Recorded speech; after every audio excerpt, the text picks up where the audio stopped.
మరి అదేవిధంగా ముందు చెప్పిన విధంగా 18వ శతాబ్దంలో సైన్స్ కాన్ఫరెన్స్లో అన్ని దేశాల శాస్త్రవేత్తలు కాన్ఫరెన్స్ జరుగుతుంది. వారు కనిపెట్టిన వస్తువులపైన ఇన్వెస్టిగేషన్ చేయడానికి ఒక కాన్ఫరెన్స్ నిర్వహించబడింది రష్యాలో. ఆ దేశంలో ఉన్న రష్యా సైంటిస్ట్ S-400 బాలిస్టిక్ మిసైల్స్ని కనిపెట్టిన శాస్త్రవేత్తలతో సహా థర్మోనిక్ వాల్వ్ కనిపెట్టినటువంటి టెస్లా శాస్త్రవేత్త కూడా ఆ కాన్ఫరెన్స్లో పాల్గొన్నాడు. అయితే వారి రికార్డ్స్ తీసుకొచ్చి టేబుల్పై పెట్టినప్పుడు ఇతను తీసుకొచ్చిన ఇన్వెస్టిగేషన్ యొక్క ఫైల్ను కూడా తీసుకొచ్చి కంటే కూడా అది పక్కన పెట్టివేసి ఈ టెస్లా గారు ఏం చేశారంటే బైబుల్ తీసుకెళ్ళి దానిపైన వాటన్నిటిపైన పెట్టాడు. ఇది పెట్టేసి దాని వరుసలో కూర్చున్నాడు.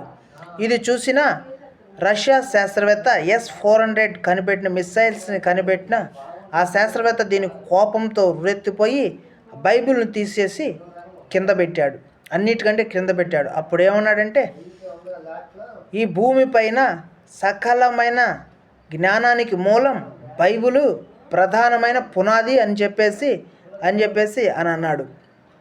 మరి ఇంకా కోపమెత్తిపోయి ఆ శాస్త్రవేత్త మరలా బైబిల్ని తీసి మిడిల్లో పెట్టి కూర్చొని తర్వాత టెస్లా గారు అంటారు, ఈ భూప్రపంచం మీద జ్ఞానం అంతటికి కేంద్ర బిందువు బైబిల్ అని చెప్తాడు. ఇంకా ఏమి సమాధానం చెప్పలేక మౌనం అయిపోతాడు. విషయం ఏమిటంటే, బైబిల్లో డాక్టర్ ఇవాన్ ప్యానిన్ అనే శాస్త్రవేత్త 19వ శతాబ్దంలో బైబిల్లో దేవుడు చేతి వ్రాత సిగ్నేచర్ బైబిల్ కోడ్స్ ఉన్నాయని ప్రపంచానికి రుజువుపరిచాడు.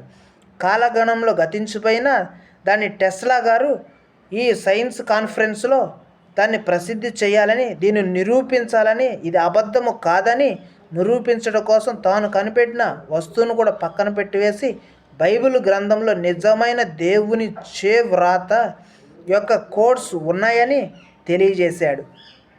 ఎందుకు చెప్తున్నానంటే, నీవు కూడా బైబిల్లో ఉన్నావని, ప్రతి వ్యక్తి కూడా బైబిల్లో నుంచి రాయబడ్డారని తెలియజేస్తున్నారు. అంతటి గొప్ప శాస్త్రవేత్తల సభల్లో కూడా ప్రపంచ జ్ఞానానికి మూలం బైబిల్ గ్రంథం.